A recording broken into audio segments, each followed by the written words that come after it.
Hello and welcome to the first episode of Ben Talks, or whatever you want to call it. Okay, Thrifty Cyclist is a good name for me. I've been cycling since I was very young. Okay, I just uploaded a couple videos that were like a year old. Stay in the shot because you're the only thing interesting in this video. So I'm not particularly fond of some interesting things I've heard about diets and cycling. Um, Diets do matter, but cycling is the most intense sport in the world, and that is because cycling, mostly, especially endurance road cycling, is physical, right? And because it's mostly physical, you have to understand that physical training will be the main way, and mental training will be the main ways in which you get faster on the bike. Diet, okay, is below lifestyle choices. Okay, so not smoking, not drinking, and of course sleeping more are necessary choices in lifestyle that come above dieting. If you're getting 2 hours of sleep every night, you're not going to be the best cyclist. I've had a couple comments on some dieting, especially vegan dieting and whatnot. I don't really care if you're vegan. I care about getting your right macronutrients in, and some people are eating, this girl's eating 12 to 1500 calories a day. That's not enough. And her fat percentage looks like it's clearly 17 to 18 body fat, which isn't too bad for a woman, but it's not as good as it could be. Her testosterone is probably lower than it could be. I wouldn't be surprised if she still even has her menstrual cycle. And the cycling is extreme. Cycling's more physical than that. It's not shot put. You can't maintain your womanly physique. You have to lose that and sacrifice it if you want to be competitive. And I don't want to hear about talking about diet correlations with fitness, especially if it's personal, personal progress. Because like Duran Ryder, for example, him and his girlfriend, Freely the Banana Girl, they're not doing science. When they say, I'm on a vegan diet and I'm fit, you can be fit too if you're on a vegan diet. That's complete bullshit. Now they have mentioned some scientific studies and whatnot that do support some of their claims, but that doesn't mean that those things are really the best for cycling. They're just not. Okay? And it just doesn't mean that. Okay? I don't know. I don't know if vegan is the best diet. I don't know. Vegan, to be honest, isn't a diet. It just omits meat and a couple other things. Okay? There are some clear diet advantages and disadvantages of overall general health of what you're eating. So, for example, popcorn in the microwave. When you open the microwave, you're inhaling something that is carcinogenic. You can look this up. Anything with nitrates or nitrites in it, carcinogenic. All right, so hot dogs, junk food, all that kind of stuff. Generally, there is hot dogs and some examples that can be made without the nitrates and less carcinogenic. But any of that stuff will be not just carcinogenic, but generally unhealthy. Now let's get into some more specifics. Hydrogenated vegetable oil. Everybody eats it. It's everywhere. It's in salad dressings. It's in peanut butter, and it's in other things out there. Hydrogenated vegetable oil has been proven to be carcinogenic in repeated studies. Okay? Not one ditzy study that says coffee causes cancer of the brain, but like legitimate several studies that have all had repeatable results. You need testable and repeatable results. Now, a diet overall versus your fitness overall is not testable because you cannot test somebody's diet without affecting the placebo effects. Okay? And that's a problem. People know what they're eating. Okay?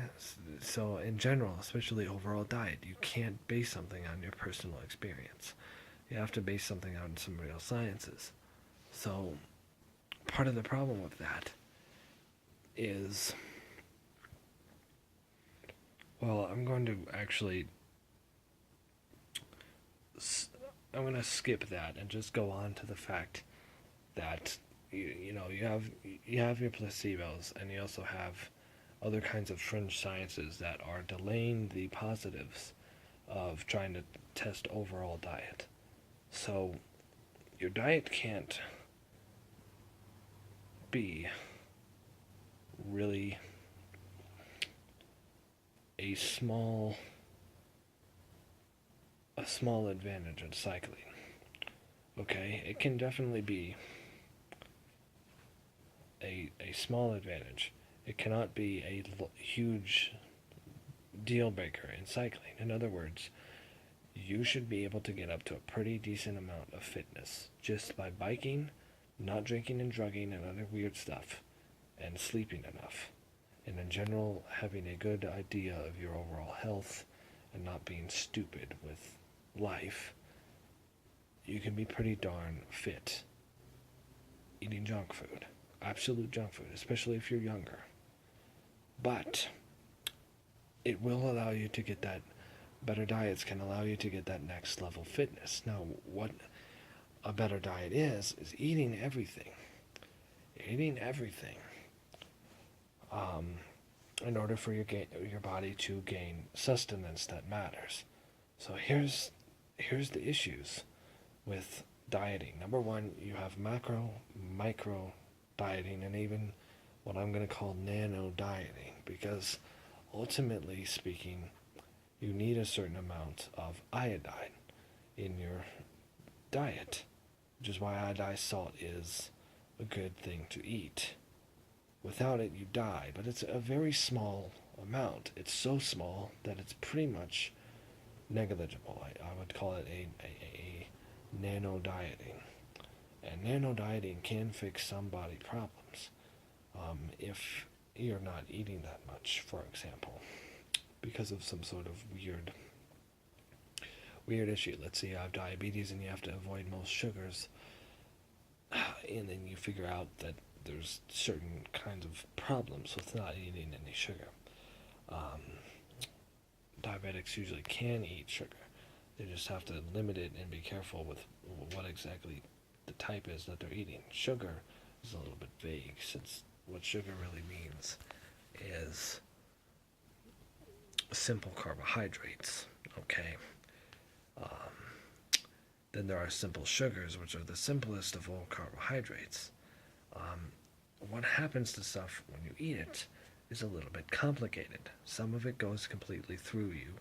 Some of it gets used right away by the body, by metabolizing it instantly into sugar, and some of it gets metabolized and then broken down and used throughout the body and stored throughout the body.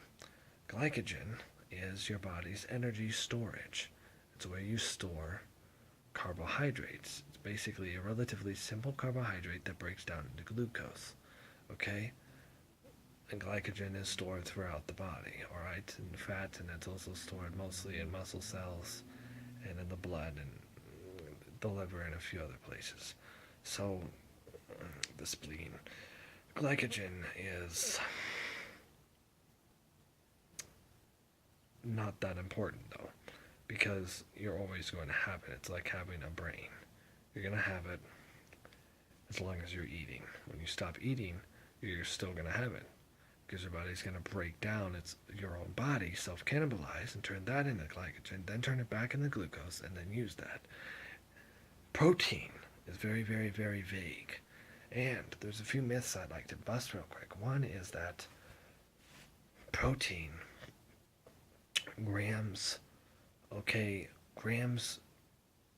calories per gram, 4 calories per gram, a little bit of a farce, because some grams of protein will be more or less than that. Kind of like how we have alcohol, even though we don't talk about it much, is 7 calories per gram, but not always. Some alcohols are going to be closer to 8, some are closer to 6. Alright? Uh, they're all pretty similar though. Sugars, not always 4 calories per gram. Alright, a good example is phenylalanine and aspartame. Aspartame is a fake sweetener that's found in gum and other things like diet drinks. Aspartame is very bad for you, but without going into why, aspartame does contain phenylalanine, which is indeed a carbohydrate. However, it has about 0.5 calories per gram, which is a lot less than most carbohydrates have. So that's because your body has to break it down in a special way, and most of that gram gets wasted into nothing. And it's actually not nothing, it gets wasted into uh, free radicals, which are part of the reason why aspartame is so bad for you, because when your body digests it, it turns a lot of it into free radicals, and those float around in your body until they're eventually removed by your body's filtration systems. So, not much time left in this long video, relatively long video. So, getting some of the macro dietitian advice down is already obviously difficult because there's a lot of complexities in your diet. And to be honest, just looking at your overall diet and then your cycling performance is not fair. It's not fair to say that your diet is good or bad based on your cycling performance. Not even close.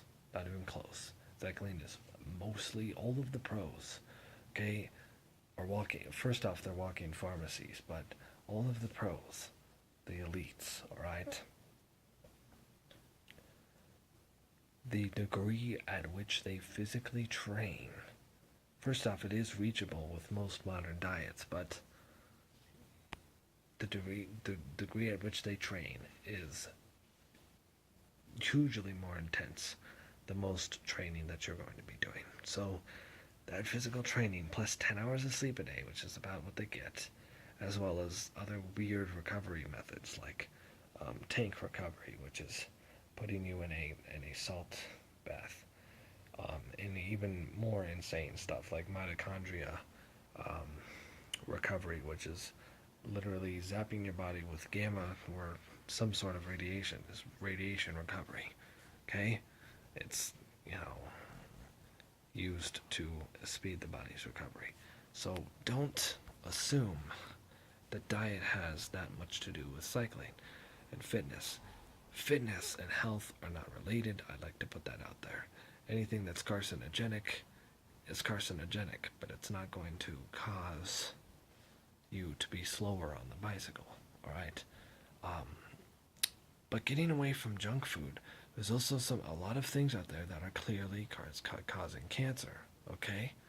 And one problem with vegan diets is you get exposed to pesticides and other stuff that's in vegetables and fruit, but not in meats, okay? Problem with meats is cooking meats. Cooking meats has a lot to do with whether or not they're carcinogenic. Anything that is brown or black will cause cancer because of the ridiculous amount of free radicals that get in your body, in your blood, and they go to all the cells that your blood goes to, which is almost all the cells in your body. Okay, it goes to your skin, goes to your muscles, goes to your brain, goes to most of your other systems. Bad stuff.